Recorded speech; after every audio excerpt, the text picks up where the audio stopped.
دوران کی خدمت میں پیش ہے السلام علیکم ورحمۃ اللہ وبرکاتہ۔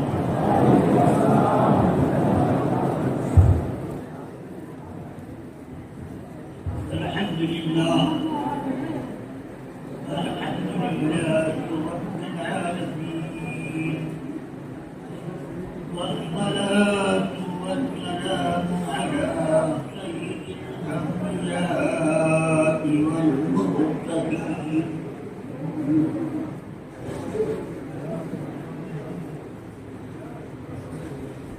وعلى آله الطيبين وأصحابه ذات أقرب الدين وعلينا لهم وبهم وفيهم ومعهم يا أرحم الراحمين۔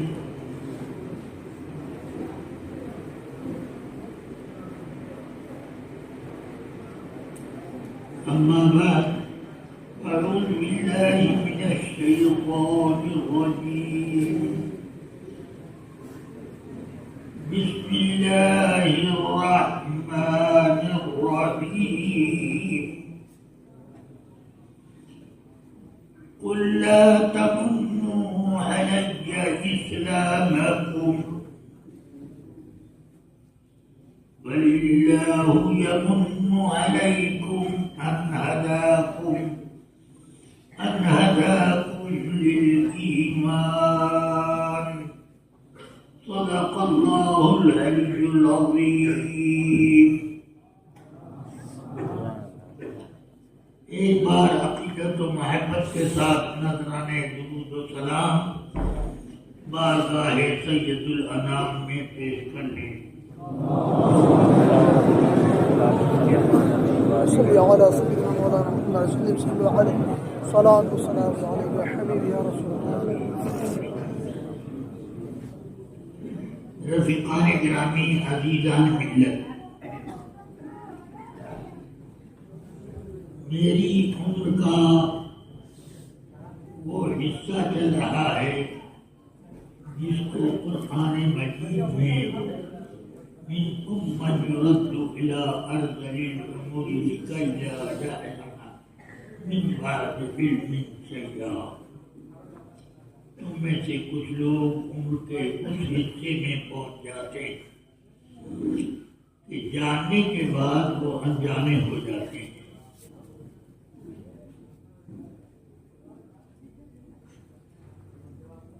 اب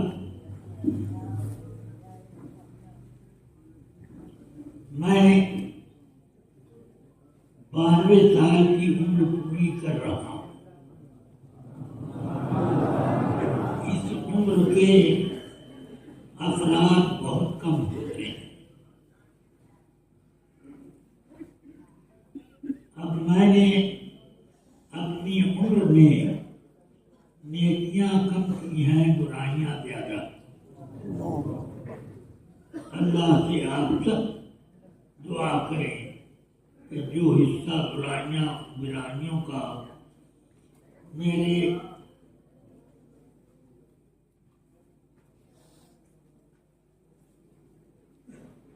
نام لکھا جا چکا، اللہ تعالی اسے محفوظ فرما دے اور نیکیوں کو اپنے فضل سے کئی گنا زیادہ کرتے ہیں۔ رفیقان ملت، عزیزان گرامی، دیر سے یہاں بیٹھا ہوں، کچھ تقریر سنی، کچھ نعت منقبت اور کچھ اور دوسری چیزیں۔ بہرحال اب میں اس وقت آپ حضرات کے سامنے اتنا کہنا ضروری سمجھتا ہوں کہ آدمی جب عمر کے آخری حصے میں پہنچتا ہے تو لوگوں کو وصیت کرتا ہے۔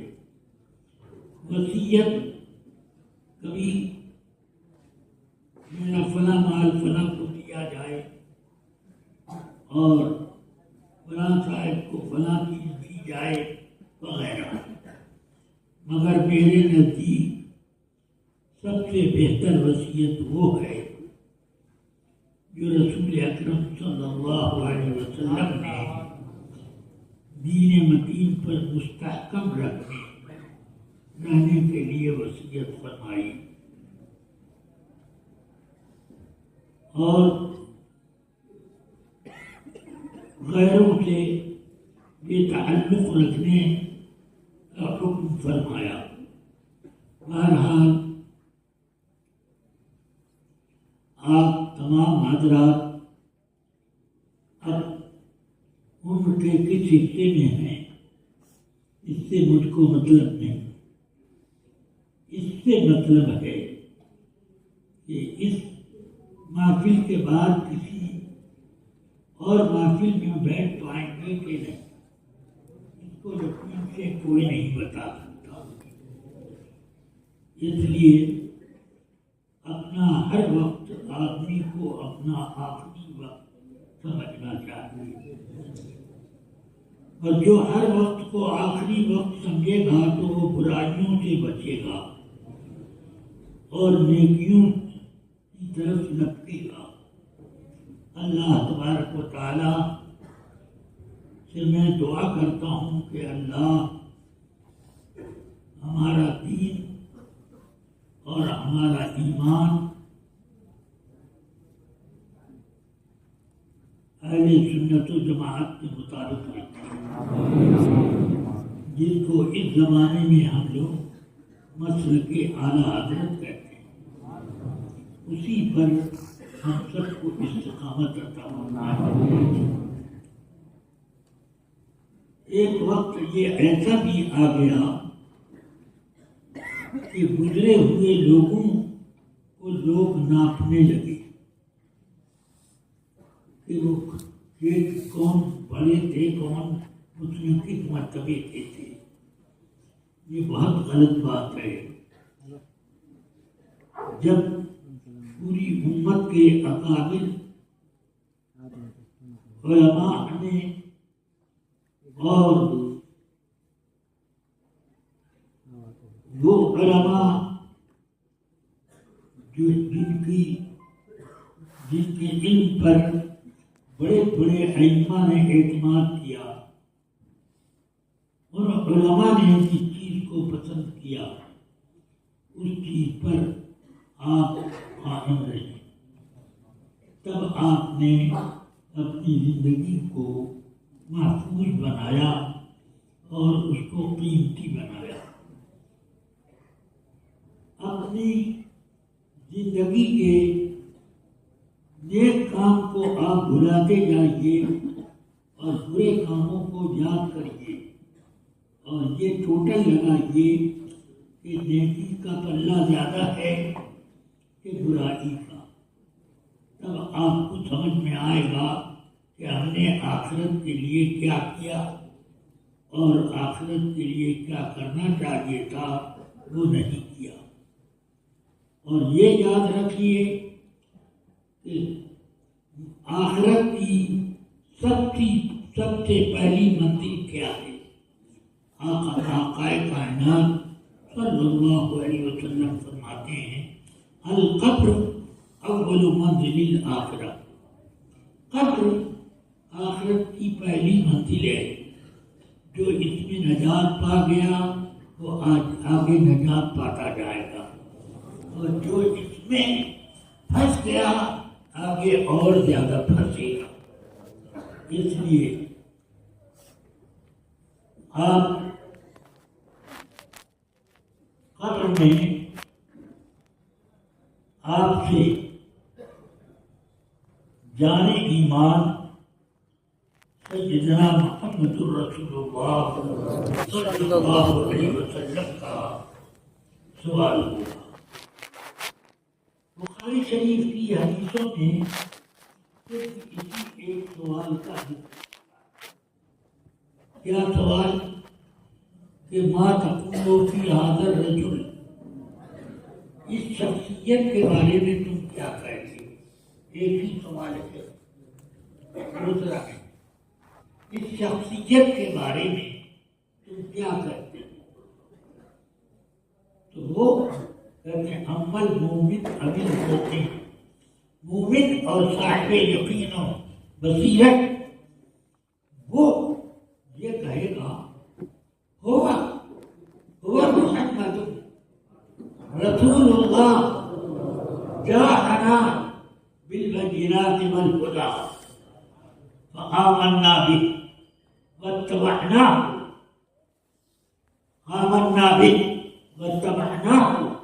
هو محمد ثلاثا. ایک جو صاحب ایمان ہوگا وہ اس ایک سوال کا یہی جواب دے گا. بخاری شریف میں ایک ہی سوال کا ذکر ہے کہ اس شخصیت کے بارے میں کیا کہتے ہو؟ جو ایمان والا اور یقین و بصیرت والا ہوگا تو وہ یہ کہے گا ہوا یہ تو محمد ہے،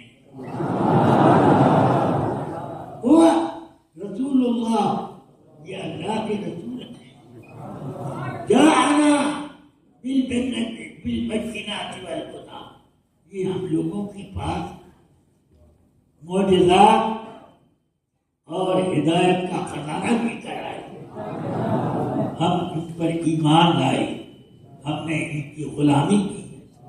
یہ سوال، یہ ایک جواب جو یقولها ثلاثا پوچھا گیا ایک، اور جواب میں اسی چیز کو 3 مرتبہ دوہرا کے اس کو اپنا جواب اتنا پسند آئے گا کہ کسی کو مقرر ارشاد کرنے کی ضرورت نہیں، خود وہی اپنا مقرر سے قرر کرتا جائے.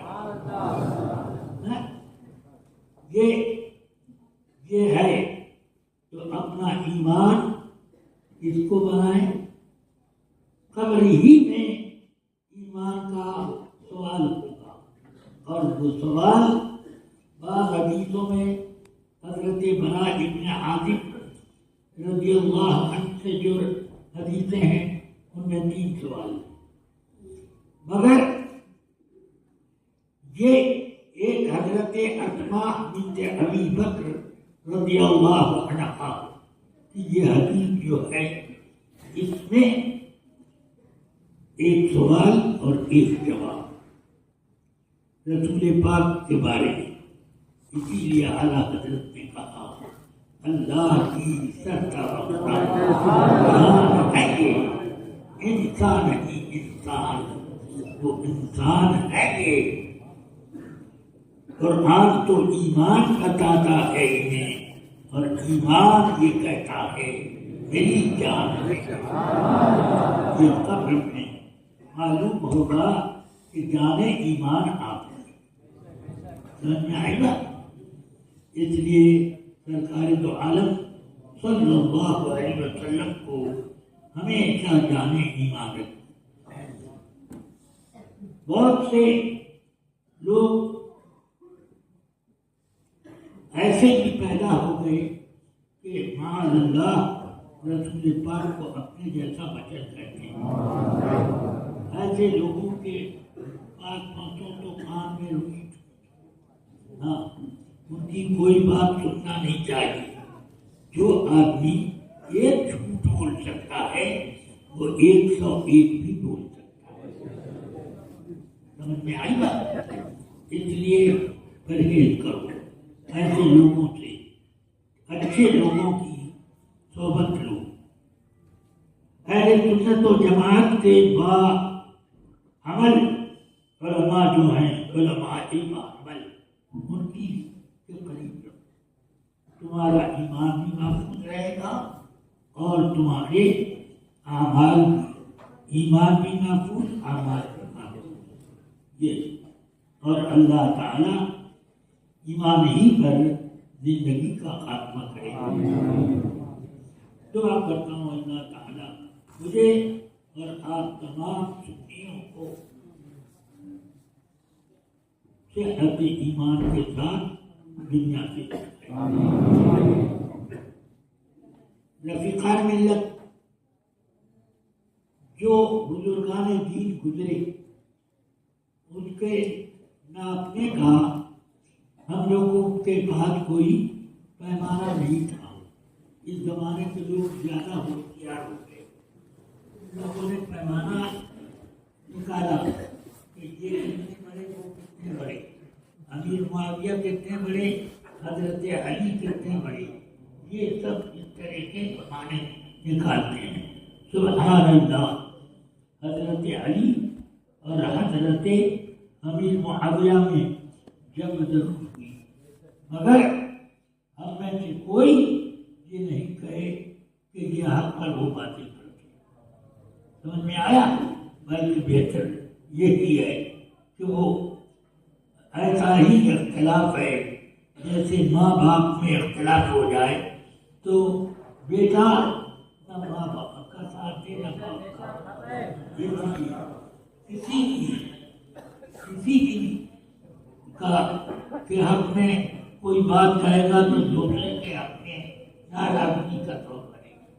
تو اسی طرح ان علماء کرام کو حضرت سیدنا علی مرتضیٰ کرم اللہ تعالی وجہ کریم سے پوچھا گیا آپ سے امیر معاویہ کا اختلاف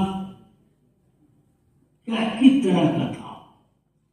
انہوں نے کہا ہمارا اور معاویہ کا اختلاف ایمان اور کفر کا نہ تھا. سن رہے ہو؟ ایمان اور کفر کا نہ تھا, بلکہ اختلاف یہ تھا کہ وہ ایک چیز ذمہ داری ہم کو دیتے تھے اور ہم اس ذمہ داری سے بنے تھے. یعنی سیدنا عثمان غنی رضی اللہ تعالیٰ عنہ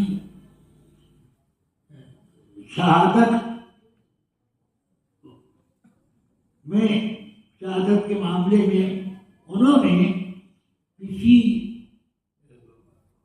ایسے آدمی کو نہیں پکڑا جاسوسوں کے ذریعے سے یا کسی بھی ذریعے سے جو حضرت عثمان غنی کی شہادت کے مرتکب تھے, اور حضرت علی نے اس کو پکڑ کر اس سے قصاص لیا. ایسا نہیں. یہ بات حضرت علی رضی اللہ تعالیٰ عنہ کے اوپر آتی ہی نہیں ہے, اس وجہ سے کہ حضرت علی رضی اللہ تعالیٰ عنہ نے جب بھی یہ سوال کیا کہ بتایا جائے کہ کس نے عثمان غنی کو قتل کیا, تو کئی ہزار آدمی اٹھ کے کھڑے ہو جاتے, کہتے تھے ہم سب نے قتل کیا. تو یہ تو بات سچی ہے نہیں.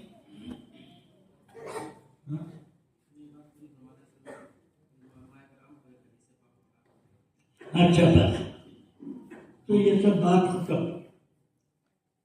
میں ایک حدیث آپ حضرات کو پڑھا دیتا ہوں اور اسی پر تقریر ختم کرتا ہوں, اور اس لیے بخاری شریف بھی اسی سے ختم کرتا ہوں.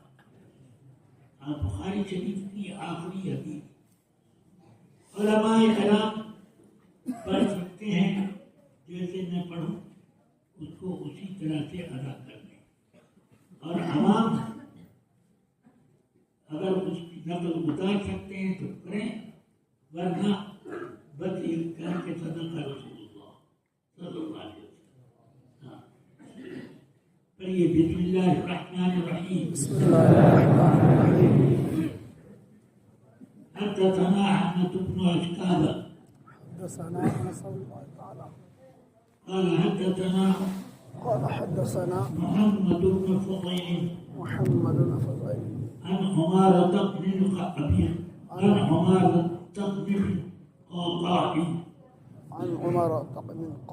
عمارة بن القعقاع عن أبي زرعة عن أبي هريرة رضي الله تعالى عنه رضي الله تعالى عنه قال قال النبي صلى الله عليه وسلم قال النبي صلى الله عليه وسلم كلمتان حبيبتان حبيبتان إلى الرحمن إلى الرحمن خفيفتان خفيفتان على اللسان على اللسان ثقيلتان ثقيلتان في الميزان في الميزان سبحان الله وبحمده سبحان الله وبحمده سبحان الله العظيم. سبحان الله العظيم. یہ ایک حدیث ہے بخاری شریف کی آخری حدیث. اس میں میزان حمل کے بارے میں بتایا گیا کہ آدمی کی بولیوں میں دو جملوں میں ایسے پوچھا ہے کہ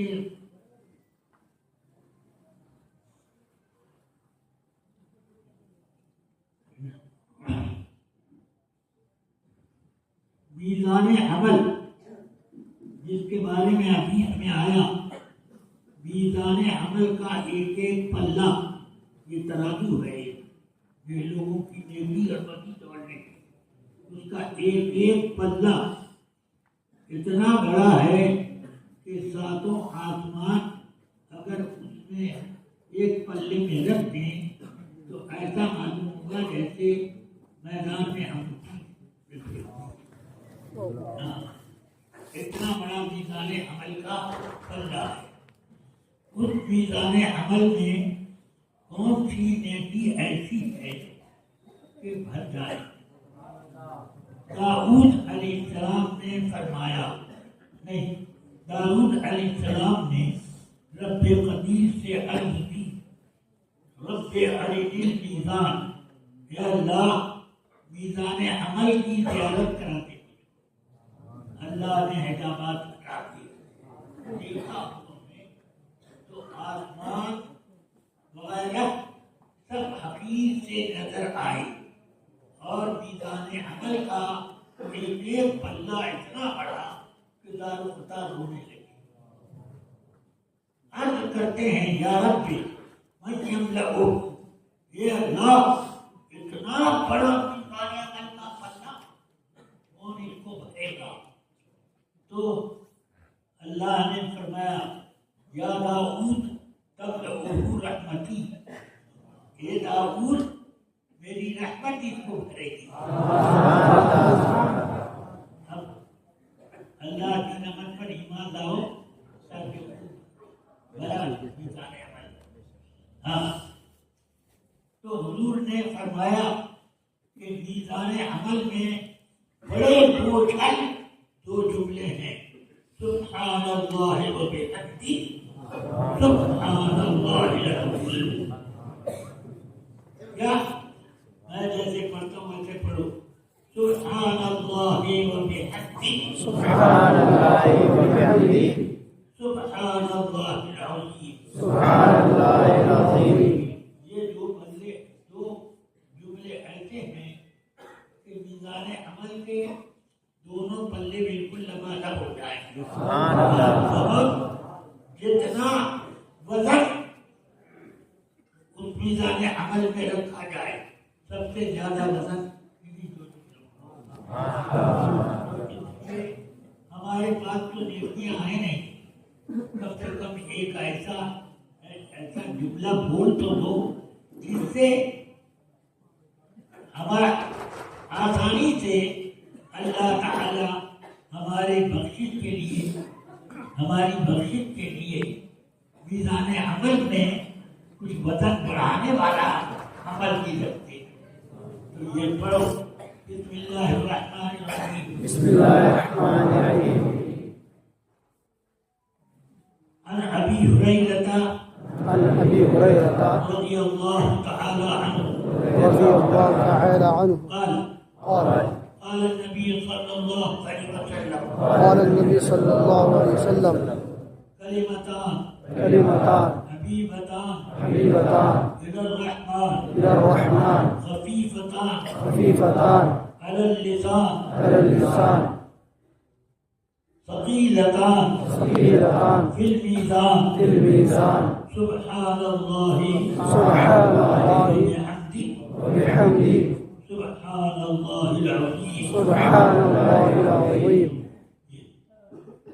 یہ دو ایسے جملے ہیں کہ ان جملوں کو ادا کرنے سے میزان عمل کا بوجھ بڑھ جاتا ہے اور ہمارا عمل اتنا ہی ہلکا مگر اس کا وزن بڑھانا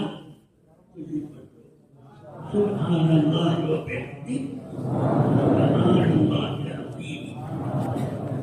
بس یہ میں نے بخاری شریف کی ایک حدیث پڑھی سب کے سامنے عوام اور علماء سننے کی اجازت تمام کو ہے اور اجازت بخاری شریف کے پڑھانے کی اور اس کو سننے پڑھنے کی یہ اجازت صرف میں علماء اور متعلقین کو دیتا ہوں. میرے اساتذہ نے جیسے مجھ کو اجازت دی اور سرکار حضور مفتی اعظم نے مجھ کو جس طرح اجازت دی وہ اجازت ان علماء کو دیتا ہوں. سبحان اللہ وبحمدہ سبحان اللہ العظیم. یا رب العالمین اپنے حبیب پاک ہماری نیکیوں کے پلے کو اس تسبیح کے ذریعے سے خوب زیادہ باوزن بنا دے اور ہماری برائیوں کو خفیف اور ہلکا بنا دے. یا رب العالمین ہمارے تمام احباب کو دنیا اور آخرت میں بے عزتی سے بچا اور اپنے حبیب پاک صاحب العلا صلی اللہ علیہ وسلم کے صدقے میں ان کے روئے زیبا کی برکت سے ہم سب کے گناہوں کو درگزر فرما اور ہماری نیکیوں کا وزن بڑھا اور ہمیں نیکیوں کی توفیق دے اور گناہوں سے نفور بنا.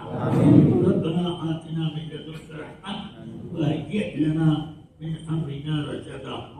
وصلى الله تعالى على خير خلقه وقاسم رزقه والسراج وفرقه سيدنا محمد وآله وصحبه أجمعين برحمتك يا أرحم الراحمين.